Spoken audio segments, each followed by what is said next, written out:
think the hardest thing about when you lose someone instantly, and you can probably attest to this, is that there is no prep, there is no warning, there is no goodbye, there's none of that. Technically, we were like mad at each other that morning, you know what I mean? And so like there is no chance to say I'm sorry or I love you or I'm good, you know. Right. Um, so that was very hard, and that's something I battled with for a long time.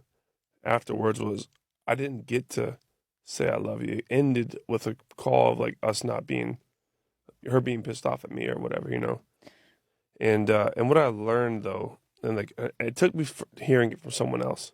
I think it was Ocho told the story, but he's like, my mother always loved me hard, and she sometimes it was mean, sometimes it was, but she just loved me hard, and that's what it was with my mom too. And so I just learned to like not take it like for what it was. Like she did love me, she loved me so much that she was pissed off that she didn't get to pick me up, you know. Right. And it just took me a long time to understand that because like I felt guilty that I didn't get to say I love you or I miss you or anything like that. Because I mean, like I posted on my Instagram on the day she passed away, and I posted our last conversations, and it's her just trying to pull some like conversation with me, some conversation out of me, and like talk to and have me give her some love and talk more to her, you know. And I'm just giving her short answers and stuff like that. And my lesson I try to share with people that day is take your time. You know, take your time with your mom, take your time with your dad, take your time with the people you love because you don't know when you're out of time. So when you're out of time is when you're going to want to always say these things, and you don't want to make that mistake.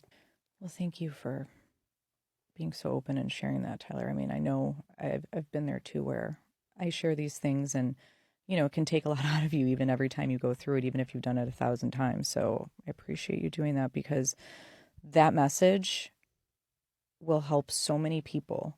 And of course, now, and I'm sure you knew in your heart back then that, if you would have caught each other at any other time, at any other moment, it easily could have been, oh, I love you so much. Mm-hmm. And, it just, that's what happens with families. Yeah, You take it for have, granted. right, you have silly conversations, you might have a little spat. It happens all the time. But of course, you knew that she loved you more than anything. Yeah. She knew that you did as well. Mm-hmm. And ultimately, when you can have that perspective and be like, this, when you hear from enough people who've gone through this and they say, like, I had a weird conversation too our last time, like, I wish it would have been something different, but that's not ultimately what you end up remembering. Yep.